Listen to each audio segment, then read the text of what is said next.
Good morning, everyone. It is the Thursday edition, and we have Blaine Bartlett waking up early for us. Learn.blainebartlett.com/LMM. That's my mentor, the master of masterminds himself. How are you, Blaine? I'm doing really, really well today, David. Good to see you. I missed you last week. Sorry I wasn't around. I had work to do. And David just froze again, it looks like. Activity that you get paid for. That's what I like to call it. Work has such a resistant type of energy to it. But we have Mike Mamola, my Siamese twin, right next to me. We're traveling together here in Philadelphia, off to Miami in a little bit. But more importantly, our special guest is Joe Sinak. He is the practice of the practice.com. He is the man who just wrote the book. Thursday is the news Friday, which I love because I always say my tomorrow starts today, which makes my Thursday actually Friday for most people. And it is Thursday. So what better day to have you on and talking about activity we get paid for, make more money and spend time doing what you want. So that's activity we don't get paid for and activity we get paid for. My first question is it possible to want to do all of our activities? Is that a human aspect of nature? Can we want to do instead of have to do all the activities in the man-made construct of time? Joe. David, thanks so much for having me. I would say absolutely that we can look at the plate of options for our lives and we can choose what we want to do. If the pandemic has taught us anything, it's that the rules that we thought were rules were actually pretty darn shaky. And so when we enter into life and say, first, how am I going to define how I move into life instead of just reacting to it?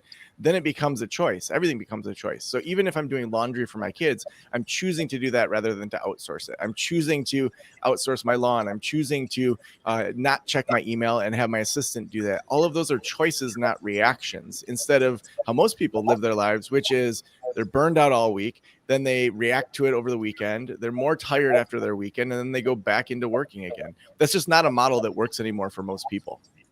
Yeah, I call it the tube, right, Blaine? You taught me food in, food out, paycheck in, that's where Camus wrote The Myth of Sisyphus and the Stranger. That's how the majority of people live. Go ahead, Blaine. I'm sorry. No, it's interesting. I was just going to pick up on that. I love the way you think. The book dropped, literally yesterday, right? Yeah, it was on Tuesday. So this is the first Thursday is the new Friday Thursday interview ever. So you guys got it. You could have dropped it on a Thursday because then nobody would have known whether it was Thursday or Friday that you were dropping the book. I know.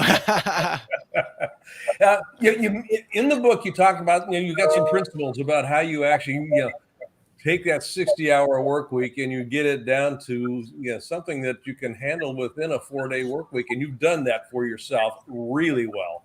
What are some of those principles? Yeah, so I think first we have to look really big picture, because if we don't understand why this works, then we start doing all these productivity hacks, and it's from a place of not really understanding the basics of neuroscience. So we do our best work when our brain is relaxed and optimized. It's not when we're stressed out and maxed out. When we're stressed out and maxed out, we often make more mistakes. We aren't focusing on the real big picture things. We're just going with what we know. We're coming from a place of fight, flight, or freeze. And so first and foremost, we have to start with slowing down. And that looks different for each person. It may be a 3-day weekend, but it may also be micro breaks or other things we insert into our schedules. And so most entrepreneurs, if they're just left to their own devices, they just keep working, hustling. And so finding those small things that you can put into your schedule outside of it to make your brain bounce back, that's usually better for most entrepreneurs. So for example, every Wednesday, I'm in an improv troupe. That's pretty much a non-negotiable unless I'm traveling. I laugh harder during that hour and a half with those improvers that I don't even need to do an ab workout. My tummy hurts the next day. And so that's something that I know gives me life. Even though I'm a single dad, my parents watch my kids every single Wednesday because they know that's something that I've inserted into my schedule. So finding those things that we can add in and take out, that's the biggest piece of advice for starting. So add something in and take something out. Hey, Matt, make a note of, we're going to post this right now. Laugh so hard every day you don't need to work out your abs or have an ab workout. All right, Matt? Yeah. I got them back there. Go ahead, Mike. That's a great one. Hey, Joe. Hey, Mike. So much of what you're talking about, mindset and the psychology behind efficiency and all of those things, so important. How important is it, or how I guess, yeah, how important is it, and how do we tap into, if you could peel back the kimono to give us a glimpse into the, knowing yourself and the self-awareness? Because some people, you might work better tomorrow if you laugh hard tonight. Other people go on vacation for 2 or 3 days, they come back more productive, et cetera, et cetera, et cetera. So much of that depends on how I know myself in order to, I guess, apply some of these techniques. Yeah, that question really taps into the global shift we're seeing, where we're moving away from the industrialist model. That's a blueprint. We're going to plug in a machine, set it and forget it, into an evolutionary model that is smarter and growing and changing. And so just a little historical context, around 4,000 years ago, the Babylonians made up the 7-day week. There was no rhyme or reason to it. It's what they could see in the sky. They could see the sun, the moon, Earth, Mercury, Venus, Mars, and Jupiter. The Romans, they had a 10-day week. The Egyptians had an 8-day week. So let's just start with the week as we know it is completely made up. There's nothing in nature that points to 7 days. Then in the late 1800s, early 1900s, the average person was working 10 to 14 hours a day, 6 to 7 days a week. So in 1926, when Henry Ford brought us the 40-hour work week, to sell more cars to his own employees, because he knew people would buy a car to get to work, not to get to work faster, but to have a weekend. That was a big step for the evolution of business. So now if we fast forward to the pandemic, we see that industrialist model of saying, here's the one size that fits all, that's completely died. We've seen that those rules are thrown out, that what we thought was this solid institution, the 40-hour work week or the 7-day week, are actually just made up by other power brokers from previous time that we've inherited. So similar to that idea of, are we going to react to what we've been given, or are we going to be intentional moving forward? I believe that as the post-pandemic generation, we have a lot of creativity that we need moving forward. We're going to have challenges over the next 50 years that we can't even anticipate. And so to your question, we are moving away and doing those experiments where we're saying, how do we apply this in different ways within our businesses to try different things, to be innovative, and to do it within knowing ourselves internally? So the entire flow of the book starts with first knowing yourself internally, then moving into slowing down, then you absolutely move into killing it when you're at the end of all that. All right, Joe. Yeah. Oh, go ahead, buddy. Yeah. No, the idea that it's all made up. I mean, reality as we know it is made up. There is no objective reality. So I love the way that you're positioning this from the standpoint of, I have agency in my life, and most people don't act as if they have agency in their life to have the life that they want to have. David mentioned my mastermind program. The whole premise of that year-long mastermind program is design a year that designs you in return. There's this ontological reciprocity. Design a year that designs me in return. Design a work style that designs me in return. Design a lifestyle that designs me in return. I start to grow into that, and I've got agency at that point, which is where the lack of agency or the experience of no agency is where stress comes from. It's being done to me instead of I'm doing it for me. So, and there's a question embedded in there somewhere, and I lost what the question. Oh no, I've got some reaction to it even without a question. No, I mean what's great is you're tapping into what the neuroscience is showing us as well. Yeah. And when we feel safe, when we feel secure, we can do better work. But we don't want to stay there. We also need to push ourselves into uncomfortable situations. Even that idea of planning out where you want to be. A lot of people have started reading this book and saying, oh my gosh, this applies to me personally, not even in my business. How do I apply this at home to set different boundaries with my family? Yeah. And it's interesting how the way that I parent with my daughters, one thing I ask myself is when they leave childhood, when they go into adulthood, what are the maybe 3 things that I want them to take with them? Because they're not going to remember the 17 things I think they need into adulthood. And so first and foremost, they're 2 girls. I want them to understand consent. I want them to understand that they own their bodies. I want them to understand those things. And so I have to work backward to say, what does that do to inform my daily behavior in thinking about those boundaries? Well, if I say, would you like, this actually just happened half an hour ago. I said to my 7-year-old, would you like a hug? It's the morning. Parents give their kids hugs. She says, no, I don't want a hug. She owns her body, and I need to respect that. In the same way, when they're 18 or whenever they go off into adulthood, I know they'll be more successful if they can just carry on conversations with other adults or with other people that can just talk to people typically do better in the world. So that means how I inform them isn't going to be that they're going to have 50 sports that they're in, that they're not going to be stressed out and maxed out as children. They're going to have relationships with a lot of different types of people that they can have conversations. So if we apply this to our businesses, to just say exactly what you were saying, where are we headed this year? Where are we headed in the next 6 months? Don't do 5-year plans where, you have no idea who you're going to be in 5 years. Look at the next 6 months to 12 months, and then just work backward as to what your actions are going to be right now as a result of that end goal. There's two things, Joe, that I'm thinking of. One, your podcast, the practice of the practice, and I call it the habit machine. I said I have to take myself a step removed from creating a habit. I need to know what creates habits. Then I can determine what I want and put it through the habit machine. I have one philosophy that may or may not be applicable psychologically, which is, one of your expertise in psychological research that you've done. But I believe energetically and genetically to be true. And although a 4-day work week will allow you to recover and be more productive, accessible, and gracious with the man-made construct of time, under the guise of practice of the practice, I believe, vacationing every day, having activity that you don't get paid for every day, and activity that you do get paid for every day. It may be a minimum of 10 minutes on Friday, Saturday, or Sunday, or maybe a minimum of 10 minutes on every day. But the consistency of the conscious, subconscious, and unconscious continuum of how our body, minds, and souls integrate and collaborate with one another, I think is essential to getting, if it's in your value system, the most productivity out of a day, the most accessibility out of the day, accessing others and accessing what you want, and being accessible to others. And more importantly, be simply gracious. Like you said, finding the light, the love, and the lessons in everything, being able to get to do everything, not have to do. From your psychological research, am I off base? Am I, is this just a theory, or does the consistent practice of the practice make a difference? In other words, you're better off 7 days a week having an activity I get paid for than just 4 days a week. Yeah. So I think, as with anything in life, there are healthy versions of what you just said and unhealthy versions. And I think most people will lean towards the unhealthy. And that's that they're going to overwork. They're going to be with their kids and thinking about their business. They're going to say, David said I need to work every day. And so instead of doing they got to work. I got to say you have activity you get paid for. Sure. Yeah. Negative, activity you get paid for. So, this I would want to say right here. This is activity we get paid for. Yeah.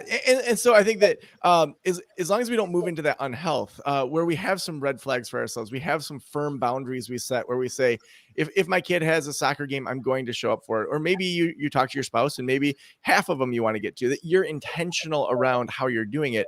That's where most people don't spend their time. I would say, how do you do that in a healthy way? I would say if you're in that flow, doing experiments to challenge your assumptions is one of the leading things that we see moving forward.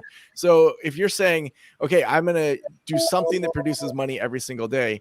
If you took a weekend where you didn't do that, just to notice the emotions that come up. Is it bringing up things like I don't have value? So, okay, that's pointing to maybe there's some ego that's wrapped up in this work or this activity we get paid for.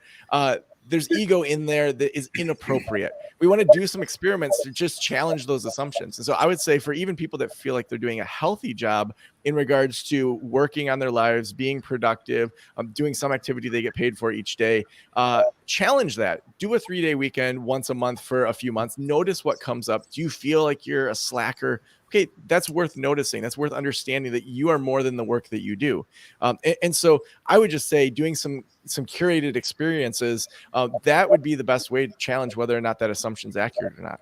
Yeah, that notion of noticing what you're noticing. Because energy will follow attention. And and a lot of my attention is subliminal. I mean, it's out of sight, out of mind. So I'm not really paying attention to where my energy's going. So beginning to notice what I'm noticing, notice when I get hooked, notice when I get grabbed, notice when I get distracted, notice when, all of that stuff. You also, I love that, the title of your podcast, The Practice of the Practice. Yeah. I grew up, with parenting and with sports coaches. Practice makes perfect. Just get out there, practice the fundamentals, practice. Now, there may be some truth in that, but I've really come to realize practice makes habits. And and so you couple that with noticing what you're noticing. When I'm practicing, it goes out of mind. And now I've got a neural link, a neurological link in my brain. Basically, I've got a rut in my brain that I haven't examined. And I've developed a habit that isn't serving me any longer. So I love your admonition about, just break the pattern and notice what you notice. And then Joe, I apologize. I have to cut you off because I got Mike Marra in the green room here. We apologize. I gotta have, maybe we could do a podcast web to have you come back. I know there's so many things. What we pay attention to and give attention to creates those coincidences. My mentor Blaine has taught me, and we can stay here for two hours. Sorry, Blaine, I didn't mean to cut you off at all. No, I lost track of time. I love this conversation. Yeah, this is wonderful. You can have the greatest compliment from us is we forget about the next guest. Sorry, Michael Marra. So we'll have you back. Everybody, go out. I'm a habit machine guy, and any different explanation and nuances. I love the fact of challenging whatever activities and priorities that you give to your non-negotiables, especially is a takeaway for me that I really enjoyed. Joe Sanok, unbelievable book. Thursday is the new Friday. Work fewer hours, make more money, spend time doing what you want, or in other words, make money, help people have fun. Come join us again. We'll finish this conversation. Thanks for joining us. Thanks, Joe. So much. Awesome. Thanks, very good. Oh my God, this show needs to be longer, but who has the time, right? We're trying to learn from Joe.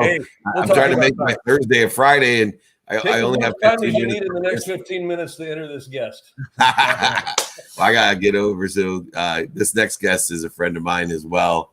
Michael Marra, CEO and founder of Entre. I brought Michael Mamola into because he heard Michael Marra was on. He didn't know Joe was going to be so special. But he said, Dave, you gotta let me cannibalize you and Blaine's time and have him on here. Yeah, Michael. But I've been there since almost the beginning of Entre. I was at the Entre of the Entre when we were meeting with like one or two people sometimes, talk about the Entre of the Entre. I love, you to me represent the typical entrepreneur with balancing patience and persistence, Michael.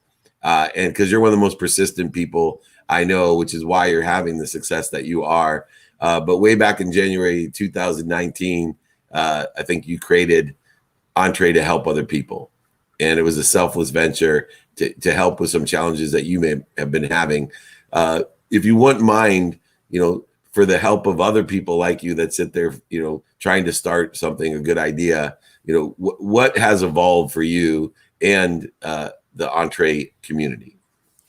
Yeah, well, thanks so much, Dave, for having me on. And Mike, it's good to see you again. It's been a while. I can't wait to get back to the old days in New York at the events and everything. Blaine, great to connect with you, and looking forward to learning from you as well. And I started this, like you said, it was really something that I wanted to do, really just for myself. And at the beginning, I was really obsessed with meeting other entrepreneurs and like-minded people because I had no idea what I was doing, trying to start a business, being a former civil engineer, getting into tech and all of this stuff. And what I realized was there's so many other people that felt the same exact way that I did. And as you look deeper into the numbers and where the economy is going, where the future of work is heading, how many people are getting into entrepreneurship, and not just tech, but even online businesses, content creation, being a freelancer. These are all things that really are growing at a massive rate right now, but they don't have a community and a platform to really connect with. So the persistence thing is one of the biggest lessons. I learned a lot of it from you as well, and especially the consistency, the routine of it. And, when you have this vision, right, this mission and something that you're passionate about and that is aligned with your purpose, there's so many ups and downs with entrepreneurship. And that's why if you don't have something that you really, really want to see, actually happen, there's a really good chance you're going to give up along the way. And there's a really good chance that you won't be persistent and consistent if you don't really enjoy what you're doing and you're not really motivated to actually make it happen. Because I had no idea how to build an app. And now we have, the fastest growing app for entrepreneurs and creators in the world. And, we're just getting started, which is the craziest thing because I've been doing this for years, but it feels like we're really just getting going, which is like the craziest part of all of it. Michael, go ahead, Mike. Go. I'm sorry, Blaine. Did I jump on you? I was excited to speak to Michael. You're good. You're good. Michael, I nice to see you again. I should have slept in. You two. We got this, Dave. Go ahead. Mike, I admire you. Number one, you know that just based on the friendship we've established and from me being at the events in New York, which are clearly some of the best that I've been to. Stellar events, always amazing job. So congrats on that. And, I'd like to go back for the benefit of our audience too. I know that you created Entre in January of 2019, but I'd like to go back, if we could, to maybe December or November or October of 2018, when you did that real soul searching before you left a prestigious job, an opportunity, was a career as a civil engineer. What was that like? How did you make that decision? Because it's an important decision. It's a very powerful one, but it's one that when people have that calling, they either have to take that chance or not. And unfortunately, some people don't. Take us through that if you could. Sounds like your journey. For sure. Yeah. It was, I did it very poorly. What I did, I do not recommend for most people. And it happened well before that too. I actually left my job in 2015. I haven't had a paycheck, right, since 6 years. Which is just crazy. You need me to take you out to dinner, buddy?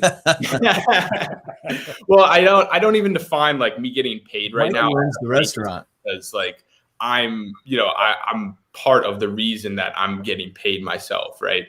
But a lot of it was, I just felt like I was going through the motions of the everyday, and I was like, I need to get out of this. And my first interest was real estate, and I just literally left my job. I just made the decision. I had no external money coming in. I knew I had a little bit in savings. I had some in stock investments and something like that. And I was like, I'm just going to figure this out. I don't want to keep doing this. And I think a lot of what led me to really pushing through and persevering and being persistent was I made the decision that I'm never going back to a corporate world. And it was hard, and it was difficult. And I would recommend most people probably figure out a way to have some income coming in before they quit. But sometimes it's what you need to really get going, and it's sometimes what you need to really dive in. And so it's a very clear decision. Like, I'm quitting. I know I'm smart. I know that I will figure this out. And I know that no matter what, like worst case scenario, I can get a job and I can figure out how to make money to support myself. Burn the ships. That's right. Burn the ships. Yeah. And I was young enough where I didn't have a wife and kids and a mortgage and that, so it allowed me to take a higher risk. Not everyone has the ability to do that, so that was really one of the main driving factors for it as well. I knew that I had the flexibility to take a higher risk when I did so. But it was a decision that I made very it was something I made the decision, and then I didn't look back, and I just kept trying to figure out. It took me years to really figure out myself and what I really wanted to do. And then, like I said, it was really 3-4 years later when I got into what I really wanted to do and what I really felt aligned with. And now I don't want to do anything else. I work with entrepreneurs. Dave does too. Mike does too. Yeah. I hear, and I'm going to touch on this thing because I love what you're positioning here, Michael, in this sense. Yeah, I don't have the mortgage. I don't have the wife. I don't have the kids. I don't have the spouse. Whatever things come into play here. And what I hear a lot is, I've got a dream. I'd like to be able to do this, but I've got responsibilities. And in my experience, a lot of people will avoid taking responsibility for producing and creating the life they want by saying, I have responsibilities. And while that may be experientially true, it's a bullshit way to live life. It absolutely is a crazy way to live life. Yeah, I end up in a rut, and a rut is nothing more than a coffin with the ends kicked out. And a lot of people, most people, live their lives in a rut. Yeah, I get up in the morning, do the same thing every day, and I'm not inspired. I'm not alive. I just kind of go through the motions. And hello, wake up. Yeah, we've got a life to live here. Myself getting into that. I felt myself getting into that, and I felt myself losing my creative being within me. And I had to make a change. And if I didn't do it in that way, things happen, things come up, and then it's 10 years later and you're still in the same job.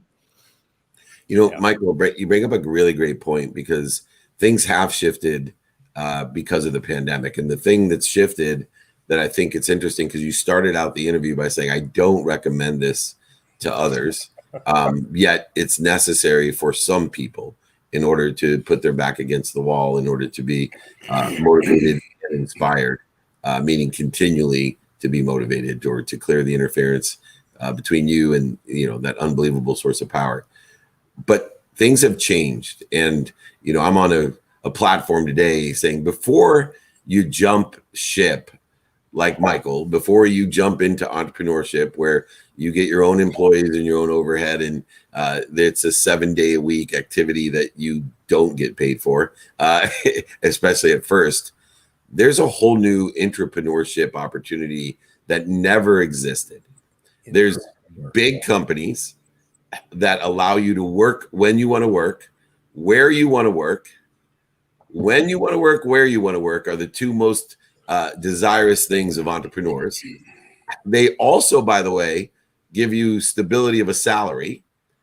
On top of it, sometimes worth more than your salary today because of living in America, benefits, commissions, bonuses, and even more importantly, if you like the lottery ticket side of being an entrepreneur, which I know a lot of people love to play craps with their life, there's some great equity opportunities that are lottery tickets, but they're much better odds than playing craps or playing the mega.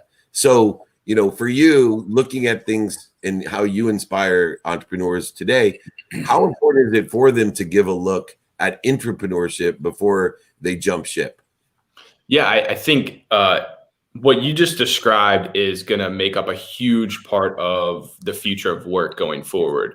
I think almost every major corporation, most of them already have it, but it's only going to continue to expand because their core business is going to be moving. They're going to be automating a lot of things. They're going to use AI and robotics and all these different things to help automate their core business model.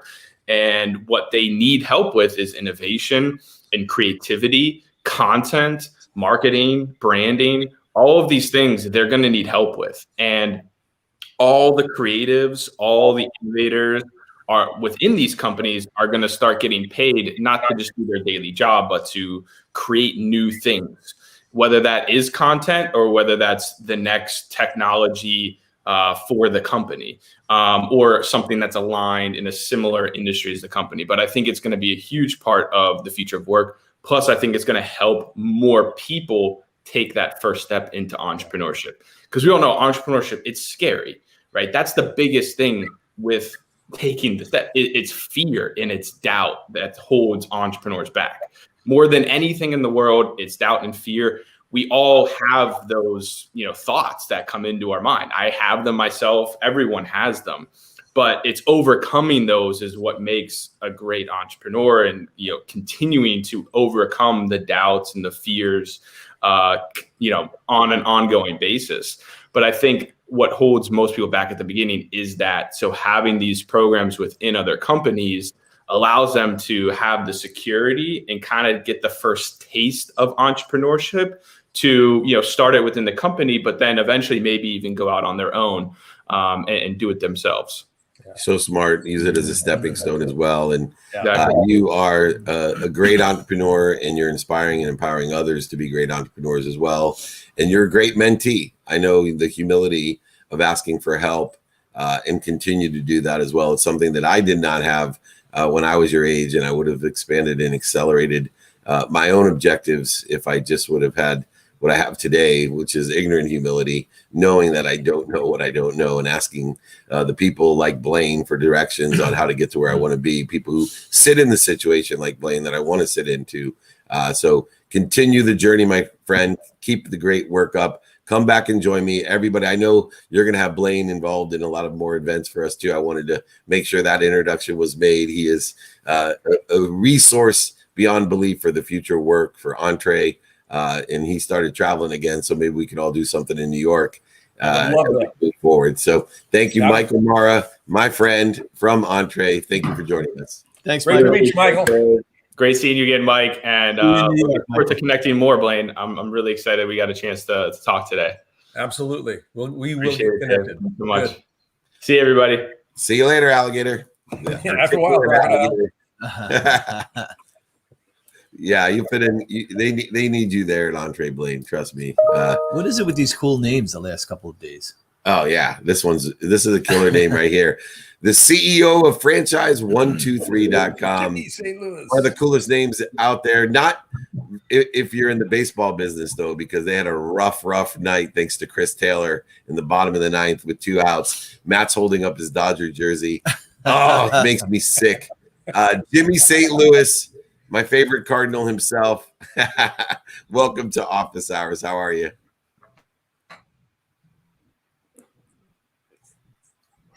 Oh, Maddie, are we all right? I'm great. We can't hear Jimmy. Oh, we'll put you back in. Can you, Jimmy St. Louis? He's having about as much difficulty as the Cardinals did in the bottom of the ninth last night, huh, Matt? He's like shaking his head. All right. Well, Blaine, while we're going for Jimmy, he has a question to ask, and really like the franchise accelerator.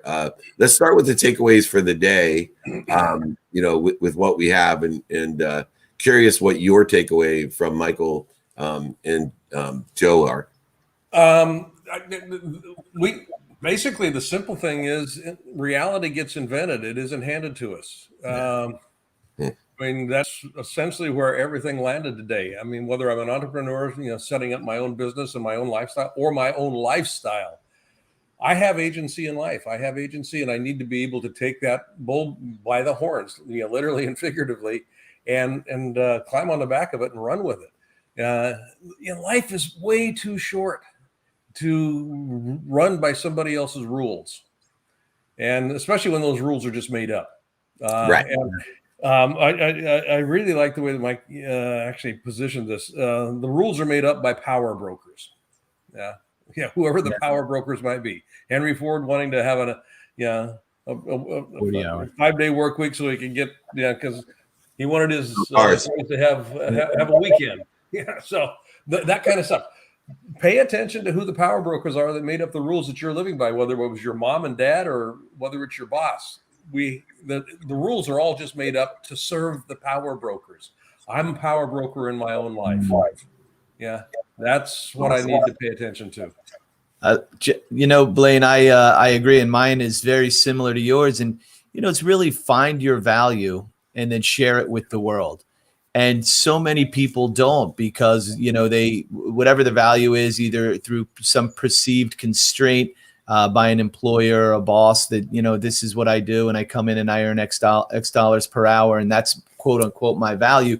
Never willing to take those chances that Michael took, or tap into some of the techniques that Joe, I can't wait to read his book, I'm sure reveals. And it's like Michael said, if you walk that tightrope wire without a safety net, you're a little more likely to walk it just a little more carefully. Right. And so that's what happens. But once you tap into that and really start to discover your true potential, your true infinite value, you can't help but share it with the rest of the world. Absolutely. No doubt. And mine is obviously relative to what you two are discussing. And it's test. Because all the things of being made up, because power breakers make the rules, because you are your own power agent within the context of the rules that have been created that you may or may not have created a social contract with. Test, with all the digital marketing, rules and analytics and, the power brokers that exist, as you see, from Facebook to create realities and ideas. Test.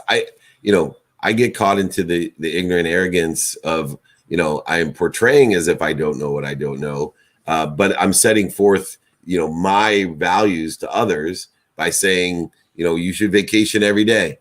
Test it for yourself. It's like the Master Shaw tracing my calligraphies. No risk to anybody else is my first rule. What's the risk to me and others? No risk to trace calligraphies, but does it work for me? And what happens if I stop, take a weekend and don't do what I'm doing just to get that pandemic reflection time of saying, whoa, I thought I really knew what I knew. Now that I took some time off from traveling, when we were together, Blaine, we both decided that it had been almost 30 years that we each had been traveling 200 days a year for over 30 straight years. One of my mentors always says, you always have your butt in the air. And I didn't really know what he meant by that. But it was the flights that I was taking, and it felt good to put my butt in a seat that wasn't flying. Test for yourself, find out, what it is. Jimmy's back. I think he has a question for us. So let's see if we get the technology working real quickly. Once again, we'll give him that introduction. One of the coolest names here. Very poignant in the baseball realm today. Jimmy St. Louis, not Jimmy Dodgers, by the way, Matt. Jimmy St. Louis. He's CEO of franchise123.com. I've known this company. They are an accelerator in a very disruptive way. Welcome to Office Hours, Jimmy.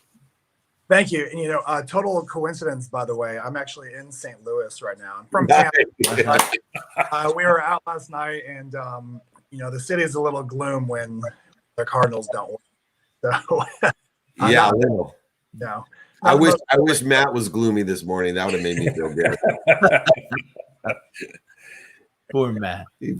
Poor Matt. Yeah, he got up. He likes all the wrong teams. Matt likes all the wrong teams. Anyway, Jimmy, give us a little bit of background on Franchise 123, and I know you have a question for these genius friends of mine. Yeah, great. Thanks for having me. I appreciate the time. So Franchise 123 is essentially Zillow. So we've created an online marketplace and identify, search, and decide size fit for you. The multi-sided, you have a side and a side for doors. They can connect and you can go on and buy a franchise now. So we're trying to bring the older marketplace of the broker network and place to allow people to buy franchise and ultimately create that single source. People can see more than just the franchises they may know, and help them gain access to some of those more emerging. So, I know we're breaking up a little bit as the Zillow of franchises and creating that marketplace. What question do you have for Blaine, Michael, and I?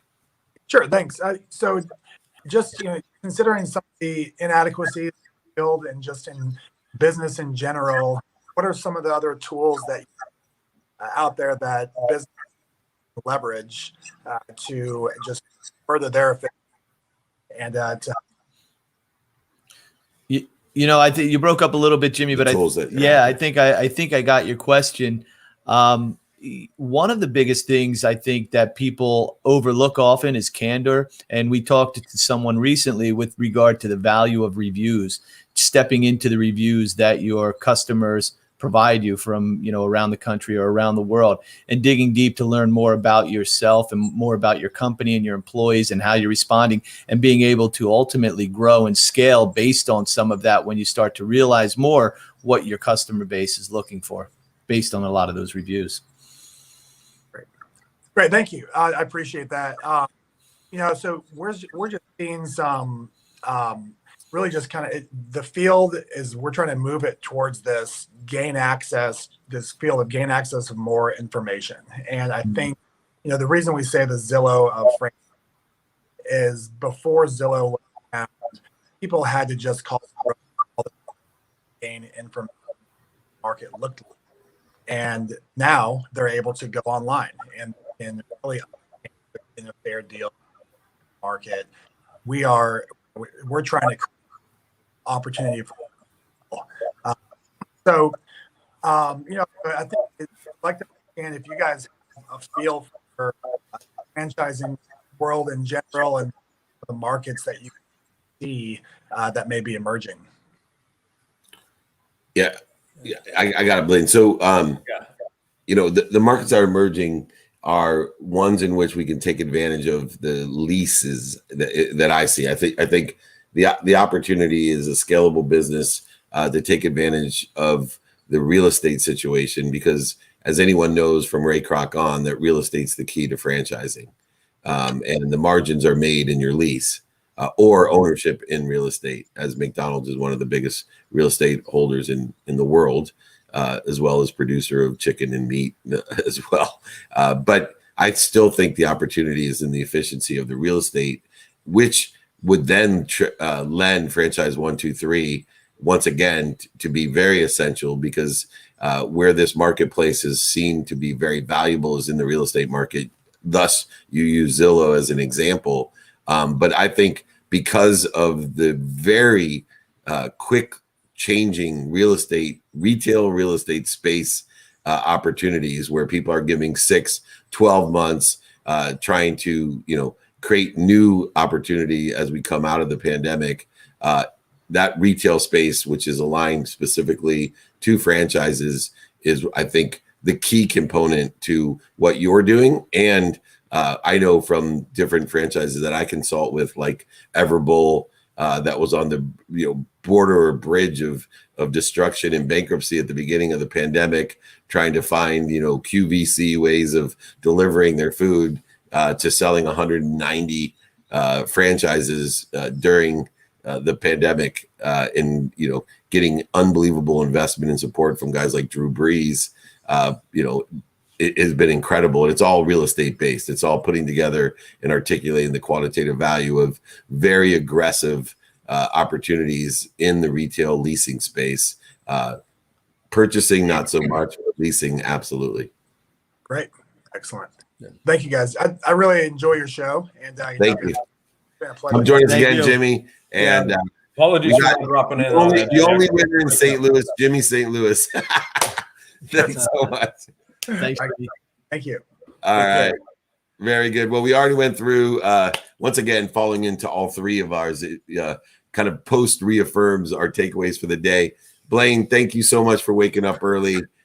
Look forward to seeing you on the road as well, somewhere maybe in the UK for Unstoppable. I was thinking about coming to London. That's coming up. That's coming up. And we've got something dropping on not this Friday, but next Friday. Office hours with the three of us: Cameron Diaz, Saad Guru, Tillman Fertitta, Rob Deerdeck, Ja Rule. The list goes on. Clinton Sparks, Apollo Ono, Marshall Falk. There's 72 of the billionaires, millionaires, entrepreneurs, celebrities, athletes, and entertainers with Blaine, Michael, and I here on the TV version, Bloomberg Television, and Amazon Prime Video of Office Hours. Thanks, everyone. Everybody, remember, my mentor's over there, whatever side on the screen he is, learn.blainebartlett.com/LMM. People ask me, how the heck do you know so much? Well, I asked for help from people like my mentor, Blaine Bartlett. Thank you, Blaine. It's always a pleasure. This guy, it's easy to point the right way when he's next to you. Mike Mamola joining me, and Dave Meltzer. Remember, October 15th, Friday, the launch of Office Hours, the TV version, with incredible guests. And most importantly, it's Thankful Thursday. So I want to again express my gratitude for all of you. And remember, most importantly, be kind to your future self and do good deeds. We'll see you tomorrow with Mike. Bye-bye.